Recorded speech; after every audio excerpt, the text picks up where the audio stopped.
Today we have something special.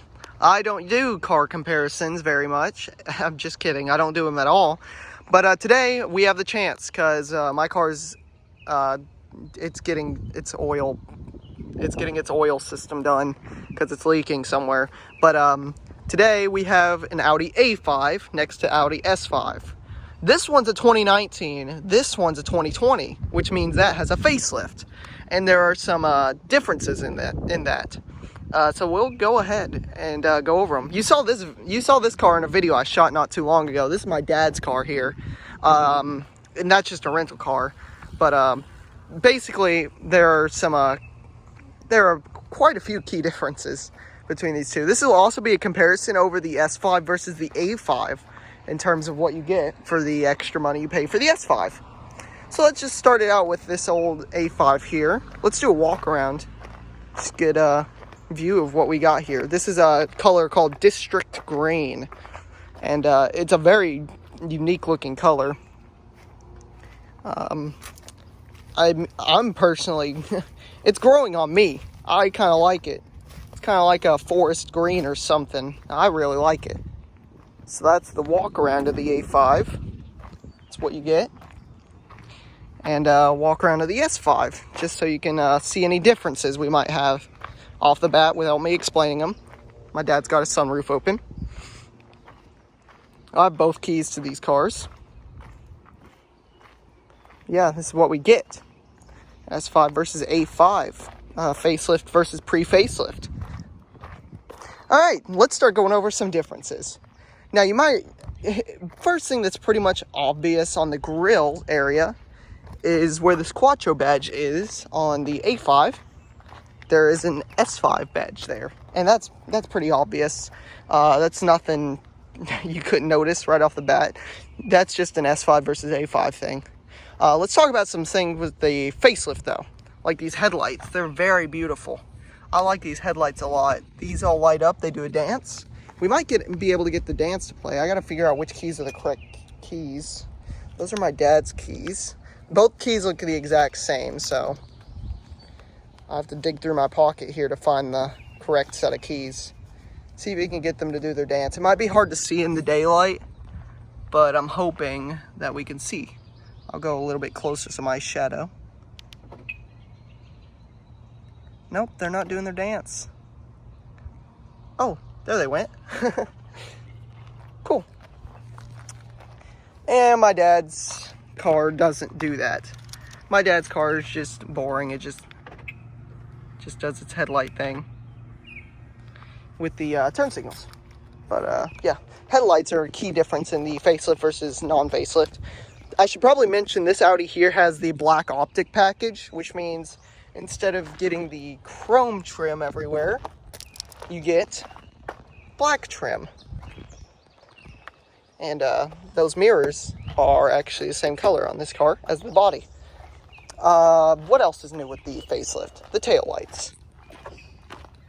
One of the cars just locked on its own. I don't know which one. The taillights look good too. I don't know if they do a dance or not. We can find out.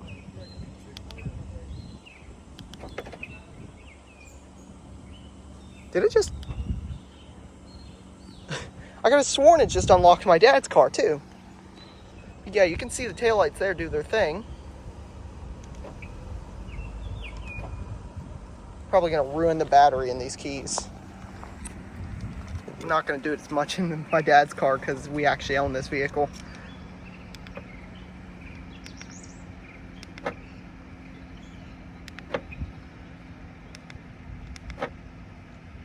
Pretty cool. Cool stuff. Another thing you'll notice is the exhaust pipes. That's the difference on the A5 versus the S5. You get square exhausts, well, exhaust tips anyway, on the A5 compared to the S5 where you get dual exhaust tips. And this is how you know they're real, the exhaust tips. As you can see the black part of them, that's where all the exhaust comes out, obviously. Stop walking. But that's pretty much it for the exterior. I mean, we can go over a few more things compared to the A5 versus the S5, which would be the rims here. The rims are different. You get the Series rims on the S5, obviously. And you get... Stop walking! You also don't get any badges on here like you do the S5. And you should notice that it is a hex pattern here compared to here where it's just line pattern. Alright, Mustang GT. You're not loud. Well, you kind of are. Of course, these cars are both the Prestige package, so you get all the same features in both the cars. It's just a bit different. Let's just do another pan of this car. It's just nice looking. Just notice the black optic package is really cool. For trunk space, trunks are the same.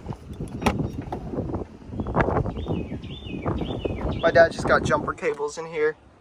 Nothing really special in here, so we can go ahead and close that. The A5, nothing special, same deal here. We can go ahead and close that. Oh, close that.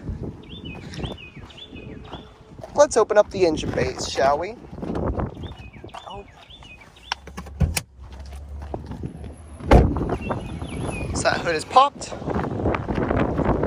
Then we'll come along to the S5. The differences will get a little more dramatic on the interior. I can say that. Open up these engine bays. See what we got here. It's a bit windy, so forgive me for that. Oh, those hoods are really heavy. I've noticed that on this the A5 as well. The hoods are really heavy on them. Well, this one doesn't seem to want to unlatch. Oh yeah, it doesn't want to unlatch for some reason. Maybe it'd be better to do this with two hands, but I can't. There we go. This is the GTI engine, just like in the A6. Same engine, same power numbers, 248 horse and like 260 torque or something. Then in the S5, you get the twin scroll turbocharged V6. And you'll notice everything's placed around the same place. Like you get the airbox there, the ECU there. You get a heat shield in this one too, which you don't get in the other one. Engine braces are in the other one though. The hood is equally hard to close as it is to open. Here you get your ECU, it looks a bit different. Airbox.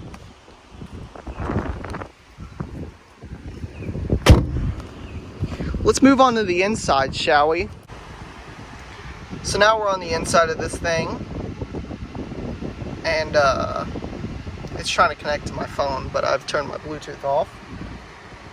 Next, you get the touchscreen in this car, unlike the S5. Let me turn that down. That's gotta be so noisy.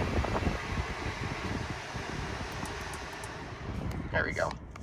It's very noisy. But you get the touchscreen like you do in the A6 in here.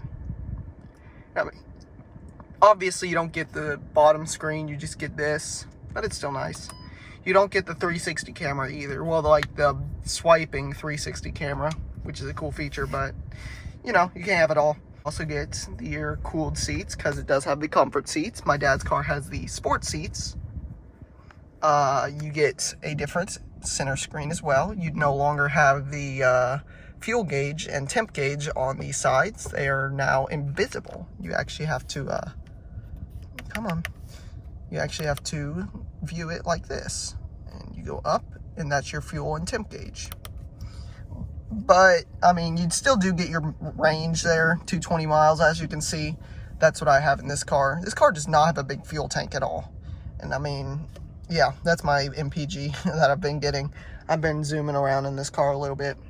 You don't get your center controls here for this screen either, because this screen's a touch screen. So you don't need a wheel and, like, buttons here. But that's pretty much it for the inside differences. There's not much else. You can see the heads-up display there. I can't see it because the sunglasses I'm wearing make it almost invisible.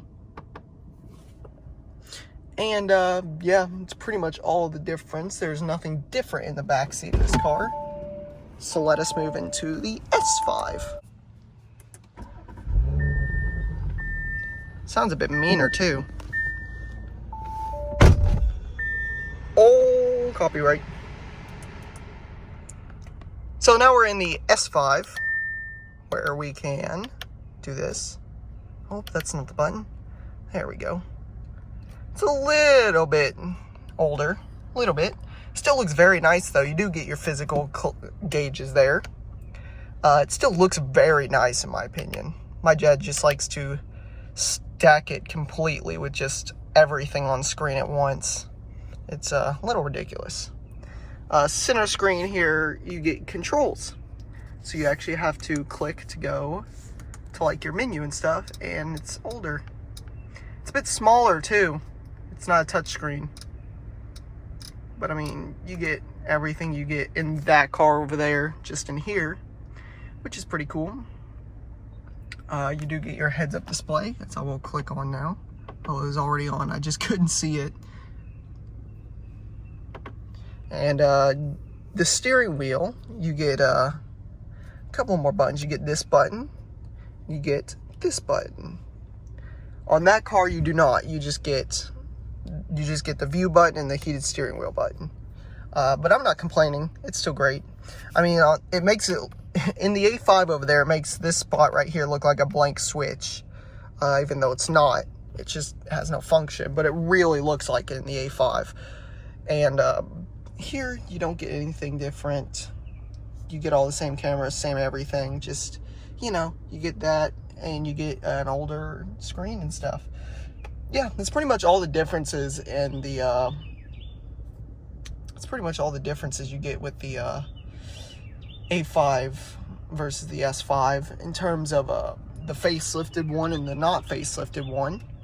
I've been personally, that's been really growing on me. When I told I was going to get an A5, I was a little disappointed, to be honest. But I wanted something I had never even driven before. But this is great. It's been good. I've actually liked it a lot. Although the Bang & Olufsen system in that car seems a little weaker than this one. Hey, what can you do? Yeah, let us take them for a drive. Alright, so now we are in the A5. We are taking it for a drive. The AC is so loud right now. I'm going to have to turn that down a little bit. And compared to the S5, this car rides a lot more smooth. However, it still does have a sporty feel to it, because that's what Audi was trying to go for when they made the A5. They're just trying to make it a little more sporty, especially with the Sportback. It has more of a stiff suspension than it needs to have, really. It still feels really comfortable, though, and it does move. It does move quite well. The 0 to 60 time on this thing is 5.6 seconds. Because of course it does have the same engine the A6 had, except the A6 weighed a lot more. I'm pretty sure this car only weighs 4,000 pounds. Because I know the S5 weighs about 4,000, so I'd assume this would be like the same weight. And the handling on this car is so nice, and I don't know if that's due to it having the summer tires with 255s compared to the S5's 245s all seasons. But it's very nice in here. It is a quiet ride for having frameless windows. I noticed that. Much like my dad's S5. And my dad is filming right now, so that's cool. Because I didn't have anyone else to film during this quarantine. So we're just going to drive it on out of the park here for a little bit. And see what it feels like at higher speeds. Because 25 miles an hour doesn't really do much. Like I said, the heads-up display is very nice, but it's pretty much invisible to me when I have my sunglasses on. These sunglasses do something weird where it just completely blocks out all the white light. What are they doing? I don't know. This car is very responsive in terms of steering. I have it on its comfort setting for steering right now, but it is still very responsive. Pop it in the sport mode here.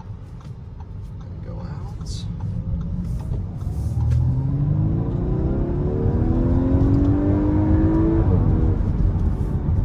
Yeah, and that's it in sport mode. And I mean, we did from second gear there instead of first, like I would have liked it to. But it's still very quick, in my opinion. 5.6 is nothing to laugh at. I mean, it's not a sports car, but I mean, it tries to be. Let's be honest, it tries to be a sports car. It's a little harsher than the A6 was. It's harsher than my car in terms of suspension, but that's not what it's meant for. It's meant more for just being sporty while also being comfortable. But that's what a lot of luxury cars these days are trying to achieve. Unfortunately, it just doesn't. That's not how it works. You can't have a luxurious car and a sporty car. And I mean, a couple car brands have tried that. Mercedes with their S-Class Coupe, their S63 AMG Coupe. And I mean, I'm sure it's a great car. I've never even been in one or even really been near one, but I've always wanted to be just for the experience.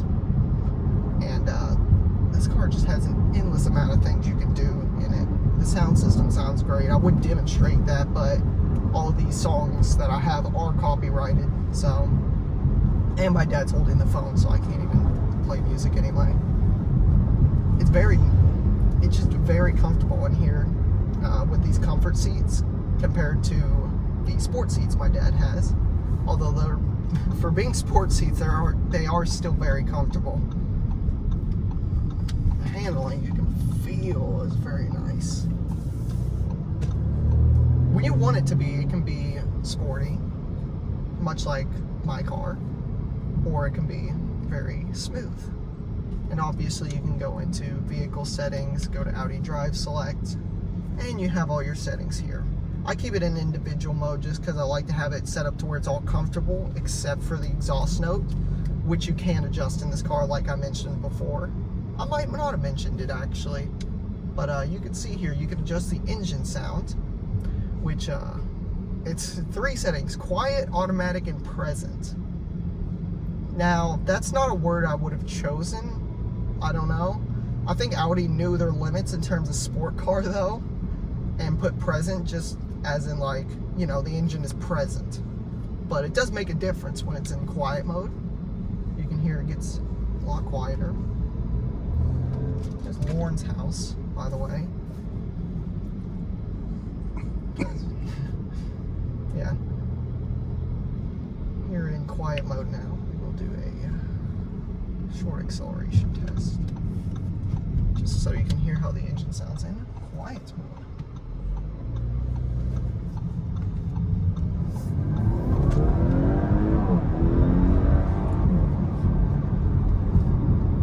It is a bit quieter. I've been driving with it in present ever since I got it, and whenever I turn it to quiet, I can hear a difference. You guys might not be able to because you've only ridden in it for a little bit, but I could definitely tell the difference when it is in quiet mode compared to present. I would never put it in automatic because letting the electronics do their thing all the time where they're opening and closing valves, that's just bound to make it break. I always make it to where everything is manual. That's why I always have this off, because I don't want the starter motor to be ruined from the auto start stop. And I know my dad just doesn't like how annoying it is when you have to constantly stop it and go when the starter motor's kicking it off. But yeah, that's pretty much all I really have to say about this A5. It's very nice overall. Yeah, let's go drive the S5 now. So now we are in the S5, and immediately when you start this car up, you can tell a difference. With that rumble of that exhaust, we're gonna close the sunroof just. My dad also likes to have his car in individual mode.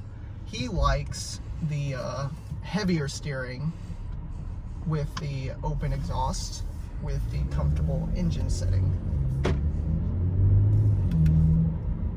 But to me, it doesn't make much of a difference in terms of steering.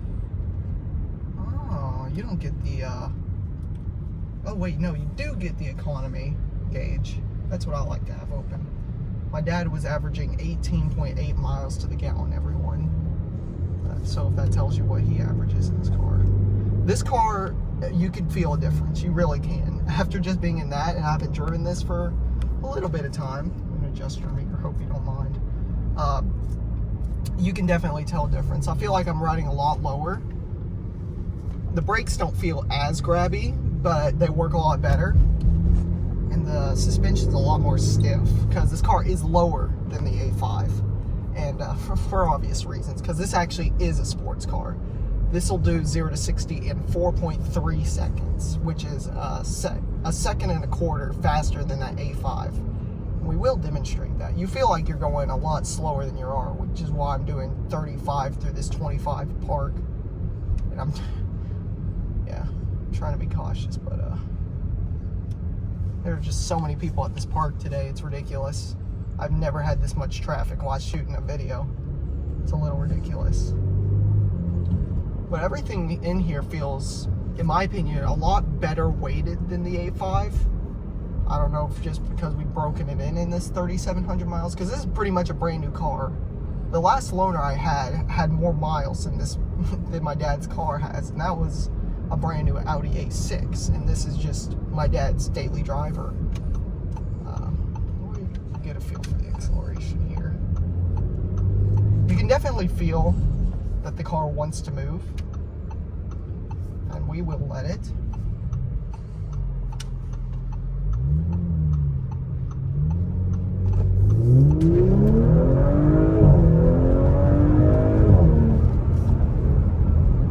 And that was 60. A little crazy. The acceleration, once you get into that turbo range, is explosive. Because if you're rolling and you get on it, then you're gonna move.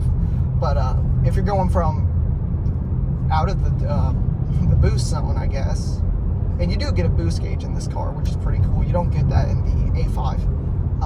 But once you're in that range, the RPM range where you get the boost, it's really fast. But until then, it could be better. That's why I personally like that out of my supercharged A7. You immediately hit the boost zone because it's supercharged. It doesn't need to spool up. It just is instantly on. I mean, this car doesn't lag pretty much at all. The A5 lags a little bit, but that's only a normal turbo. This has a twin scroll turbo, which basically means it's two turbos put together to make it spool faster. But this car, just the engine in here is just incredible, because it still averages, it almost averages as good as fuel economy as my car does. And my car's not meant for sports car stuff. And this car's handling is very much better than that A5's, even with the summer tires and everything.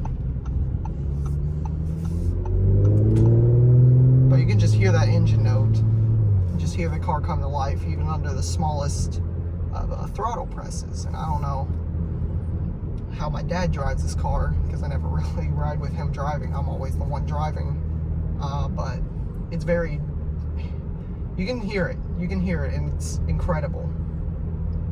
And you feel pretty much the same thing in this car as you do the A5, until you look at the screens, because you can just see how much smaller this is compared to the A5, and you can see how much it's literally 1 year older than the A5 that I have, and it feels like it's like 5 years older, in my opinion, just because once you get new technology in a car, it makes even the ones a year older seem 5 years older. Oh goodness.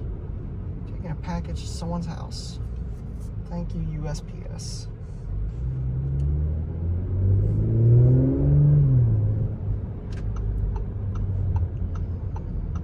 This car just feels a lot lower to me. I do not know why. I don't think it's that much lower, but it feels a lot lower to me.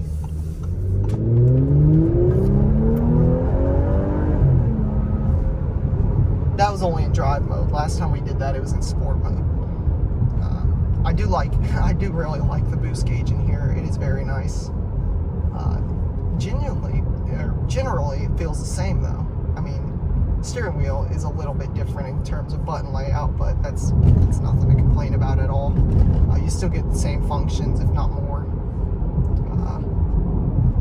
And I mean, I do really like having the physical gas and temp gauges. I don't like having to scroll through a menu to see how much gas I have left in terms of how much I have left in my tank. I mean, you still do get your mile range, but you don't get it. You don't get the actual gauge, which I like to have. And the temperature gauge is essential to me. I need to have a temperature gauge to know when my car is warmed up. Because if my car is overheating and it's in a menu somewhere and I can't see it, then that's not okay. Which is why I like to have my car have a physical temperature gauge. I mean, the heads-up display in here is the same. Pretty much everything else in here is the same. Feels like I'm driving the same car, pretty much, except with more power and a different engine note. But yeah, that'll pretty much do it for this video. And come on, S560. Yeah, that'll pretty much do it for this video. And yeah, buy Lauren products. See ya.